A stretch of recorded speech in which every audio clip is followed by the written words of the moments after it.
مسلمان نہیں ہوتی, فضول کی ٹینشنیں بہت ہیں اسلام میں. بات آ رہی ہے سمجھ میں؟ اس ہندو نے کمنٹ کیے نیچے میرے بیان کے نیچے کہ میں اس لیے اسلام قبول نہیں کرتا کہ اسلام میں یہ فضول کی ٹینشنیں بہت ہیں, کہ یہ ہو گیا تو اس سے نکاح نہیں ہو سکتا, یہ ہو گیا تو اس سے نکاح نہیں ہو سکتا. تو بھائی ہمارے لیے یہ ٹینشنیں کیوں ہیں؟ یہ غیرت مند لوگوں کی زندگی ایسے ہی ہوتی ہے کہ جب آپ کے بیٹے کی شادی ہوئی اور بہو بن کے کوئی عورت گھر میں آئی تو اسلام آپ کو یہ اجازت ہی نہیں دیتا کہ آپ اس پہ ہوس کی نگاہ ڈالو. اب آپ نے جب بھی اس کو دیکھنا ہے اپنی بیٹی کی حیثیت سے دیکھنا ہے, اور محفوظ ہے. اور یہ بھی اسلام نے بتا دیا بھائی یہ طلاق بھی دے گا تو آپ اس سے شادی نہیں کر سکتے, ہو ہی نہیں سکتا, راستہ بند.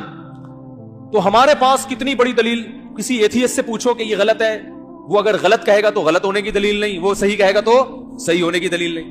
ہمارے پاس کتنی بہترین دلیل ہے, حرمت علیکم امہاتکم وبناتکم وعماتکم وخالاتکم وبنات الاخ وبنات الاخت وامہاتکم اللاتی ارضعنکم واخواتکم من الرضاعہ وامہات نسائکم وربائبکم اللاتی فی حجورکم من نسائکم اللاتی دخلتم بہن. کیا انداز ہے. میں نے ایک انگریز کے تبصرہ پڑھا تھا اس آیت پہ. اس انگریز نے لکھا کہ مسلمانوں کے پاس یہ جو آیت ہے نا, یہ ایسی خاندانی آیت ہے, خاندانی کا لفظ میں اپنی طرف سے کہہ رہا ہوں, اس کے جو الفاظ کا اپنی زبان میں ترجمہ کر رہا ہوں. اس نے کہا سوچو جس معاشرے میں اس قانون پر عمل کیا جاتا ہوگا کیسا پاکیزہ معاشرہ ہوگا وہ. یہ انگریز کے الفاظ ہیں. اور جس معاشرے کے پاس یہ قانون نہیں ہے, وہ بزبان حال یہ کہنا چاہ رہا تھا, تو اس معاشرے کی درندگی کا کیا عالم ہوگا, وہ کیسے فیصلہ کرے گی. الفاظ کیا ہیں قرآن کے, آپ اٹھا کے دیکھیں چوتھے پارے کا اینڈ, تم پر حرام کر دی گئی ہیں ہمیشہ کے لیے تمہاری مائیں. کبھی بھی انسان اپنی ماں سے اس قسم کا ریلیشن نہیں کر, ہمیشہ کے لیے حرام. وبناتک, اور ماں میں نانی دادی خود بخود آتی ہیں, وہ بھی ام میں ہی آتی ہیں. وبناتکم, تم پر حرام کر دی گئی ہیں ہمیشہ کے لیے تمہاری بیٹیاں, اور اس میں پوتیاں اور نواسیاں بھی اسی بیٹیوں میں ہی آتی ہیں. حرمت علیکم امہاتکم وبناتکم واخواتکم, تم پر ہمیشہ کے لیے حرام کر دی گئی ہیں تمہاری بہنیں, چاہے ماں شریک ہوں یا باپ شریک ہوں, سب اس میں آ گئی.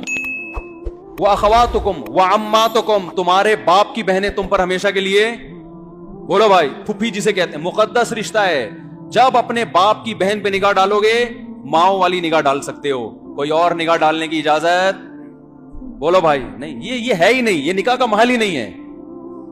وَأَمَّاتُكُمْ وَخَالَاتُكُمْ, تم پر حرام کر دی گئی ہیں تمہاری ماؤں کی بہنیں, جس کو خالہ کہا جاتا ہے. نہیں آ رہی بات, چاہے وہ تم سے عمر میں چھوٹی کیوں نہ ہو, لیکن چونکہ تمہاری ماں کی بہن ہے تو لیول اس کا وہی ہے نا, تو جب اس پہ نگاہ ڈلے گی ماں والی نگاہ ڈلے گی. وَأَخَوَاتُكُمْ وَخَالَاتُكُمْ وَبَنَاتُ الْأَخِ, تمہارے بھائی کی بیٹیاں تم پر حرام ہیں, کیونکہ تمہارے بھائی کی جو بیٹی ہے وہ تمہاری بیٹیوں کی طرح ہے, کبھی بھی اس سے نکاح نہیں ہو سکتا. وَبَنَاتُ الْأُخْتِ, تمہاری بہن کی بیٹیاں جو تمہیں ماموں کہتی ہیں, تمہارے بھائی کی بیٹیاں تمہیں چاچو کہتی ہیں. یہ کیسا رشتہ ہے کہ ایک طرف چاچو بھی کہہ رہی ہیں, انکل بھی بنا رہی ہیں. انکل کا اصل میں تو چچا سے نکلا ہے, وہ انگریزوں نے پھر اس کا مفہوم اتنا وسیع کر دیا کہ پوری دنیا کو انکل بنا دیا انہوں نے. جب وہ تمہیں چچا کہہ رہی ہے, تمہیں احترام دے رہی ہے, عزت دے رہی ہے, تو اب اس سے یہ ریلیشن قائم نہیں ہو سکتا, نہ حلال نہ حرام. حرام تو ویسے ہی حرام ہے, حلال بھی نہیں ہو سکتا. وَبَنَاتُ الْأُخْتِ وَأُمَّهَاتُكُمُ اللَّاتِي أَرْضَعْنَكُمْ, کیا انداز ہے قرآن کا. وہ مائیں جنہوں نے بچپن میں گود میں لے کے تمہیں دودھ پلا دیا, ان سے بھی ایک تقدس کا رشتہ قائم ہو جاتا. پہلے تو بہت ہوتا تھا, اب کم ہوتا ہے.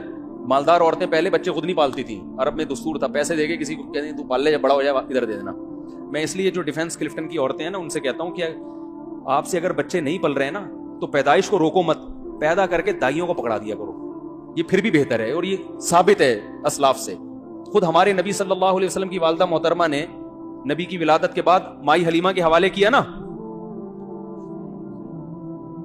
حوالے کر دیا, تو مائی حلیمہ بھی آپ صلی اللہ علیہ وسلم کی کیا بن گئی, ماں بن گئی, انہوں نے دودھ پلایا نبی صلی اللہ علیہ وسلم کو. تو جو عورت آپ کو بچپن میں دودھ پلائے, ایک تقدس کا رشتہ, بولو بھائی, قائم ہو گیا. اب اس سے نکاح کا سوچنا یہ غلط ہے, ماں بیٹی کا رشتہ بن گیا. اور اللہ نے کیا فرمایا, وَأُمَّهَاتُ نِسَائِكُمْ, تمہاری بیوی کی جو ماں ہے وہ بھی تمہاری کیا ہے, مدر ان لا ہے نا. یہ کیسے ہو سکتا ہے کہ بیوی پہ جو نگاہ ڈالو وہی نگاہ اس کی ماں پہ بھی؟ نہ, وہ ساس ہے, وہ تمہارے لیے ہمیشہ کے لیے, یہ رشتے ہمیشہ کے لیے حرام ہوتے ہیں, ان کے حلال ہونے کی کوئی صورت نہیں ہے.